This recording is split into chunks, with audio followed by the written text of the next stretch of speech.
네, 세 분과 살펴보도록 하겠습니다. 김유진 아나운서, 양지민 변호사, 서정빈 변호사 나오셨습니다. 어서 오십시오. 안녕하세요. 저희가 지금 영상을 봤는데 이게 베트남에서 일어난 우리나라 사람과 관련된 일인 거죠. 맞습니다. 우리나라에도 요즘 많이 보이는 무인 셀프 사진관 지나면서 한 번쯤은 보셨죠? 부스에 들어가서 사진을 찍으면 즉석에서 사진이 나오는 그런 형식인데요. 이번 일은 지난 11일 베트남 하노이에 있는 한인타운 안에 이 무인 사진관에서 벌어진 일입니다.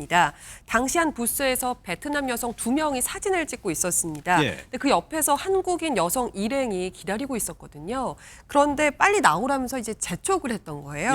그런데 그 말이 안 통하니까 한 한국 여성이 이 베트남 여성의 팔을 쳤습니다. 그리고 나서 격한 싸움에 불이 붙기 시작하는데요. 여성이 쓰고 있던 모자를 내리치고 양측이 머리채를 잡고 싸우는 그런 상태로까지 진행이 됐고 이 과정에서 한국 여성이 베트남 여성을 발로 차기도 하는 이제 그런 모습도 볼 수가 있었습니다. 지금 뭐 저희가 있는 게 영상하고 이제 주장뿐이라 사실관계 정확히를 파악할 수는 없지만 좀 알아봐야 될 것 같아요. 양지민 변호사, 그러면 사진을 얼마나 오래 찍었길래 이런 상황이 난 걸까요? 일단 공개된 저 CCTV 영상에 따르면요. 사진을 찍는 시간이 뭐 특별하게 더 길게 소요됐다라든지 이런 정황은 보이지 않는 것 같습니다.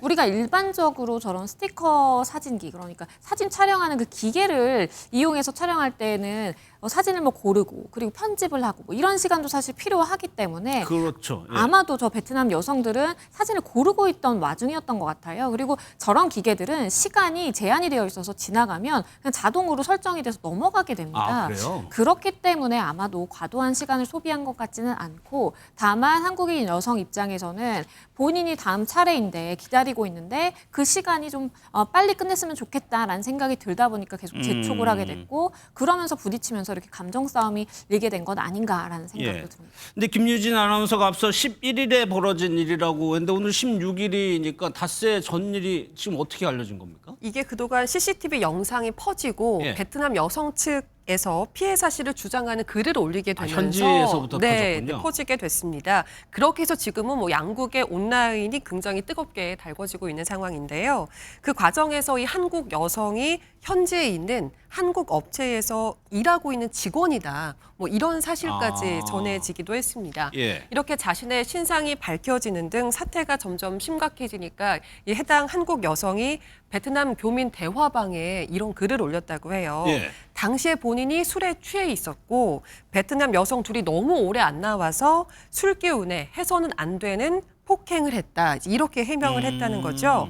그러면서 지금은 공안의 동행하에 피해자와 합의를 했고 치료비를 포함해서 약 300만 원 정도를 지급하기로 했다. 이런 입장을 밝혔습니다. 이 글에 따르면 일단 이 여성은 폭행 자체는 좀 인정을 했네요. 근데 합의했다고 했는데 또 이 베트남 피해자는 또 상반된 주장을 하고 있다면서요? 네, 그렇습니다. 일단 가해 한국 여성의 입장에 따르면은 우선 뭐 당시에 술에 취해서 하면 안 되는 폭행을 했다라고 하면서 뭔가의 잘못을 어느 정도 인정을 하면서 일단 피해자와 합의를 했다. 치료비를 포함해서 하나로 약 317만 원을 지급하기로 했다라는 그런 입장입니다.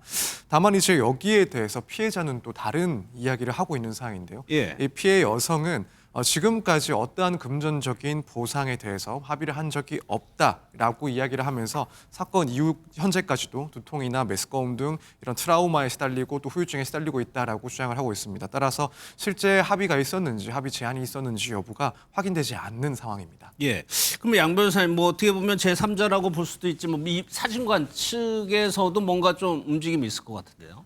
이 무인 사진관 측에서도 SNS를 통해서 입장을 밝혔습니다. 사건 직후에 현장이 이 통제를 했고 직원이 통제를 했고 그리고 이 즉시 신고까지 했다. 공정하게 수사에 임할 수 있도록 본인들도 최대한 협조를 하고 있다라는 이야기를 전했고요. 그러면서 CCTV라든지 아니면 직원 교육을 통해서 매장 내 안전을 확보해 나가겠다라고 이야기를 하고 있는 상황인데요. 일단 지금 저 업체 자체가 한국 한인타운에 있었고 한인 그 업체로 알려지고 있어요. 그러다 보니까 현지에서도 쪽에서도 뭔가 조금 한국인들에 대한 인식이라든지 저 사진관 자체에 대한 좀 공격도 있는 상황이다 보니까 저렇게 SNS를 통해 입장을 밝힌 것으로 보입니다. 예, 지금 현지 경찰이 목격자 조사까지 완료를 했다고 보니까 수사가 어느 정도 진행이 되는 것 같은데 그러면 처벌이 되면 어떻게 되는 겁니까, 선배님? 네, 일단 베트남에서 수사가 진행이 됐고 예. 또 재판까지 받아서 처벌이 되지 않을까 일단 예상을 해볼 수가 있을 것 아. 같습니다. 물론 이제 이러한 사건 같은 경우에는 현지에서 이런 처벌을 받는다 하더라도 국내에서 법적으로 또다시 처벌받을 가능성 자체는 존재를 합니다.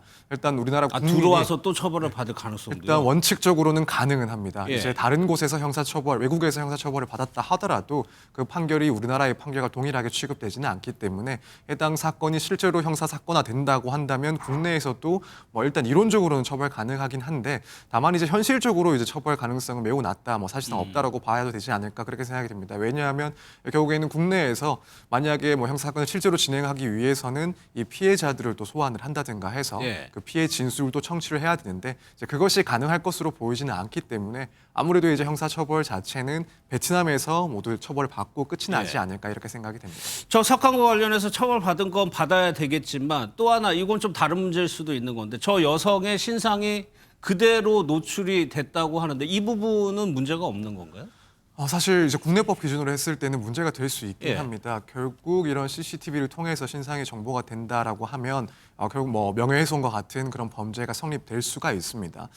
따라서 이제 경우에 따라서는 이 가해자가 자신의 신상이 공개되었다라는 이유로 피해자를 고소할 가능성도 없지는 않다라고 보여집니다.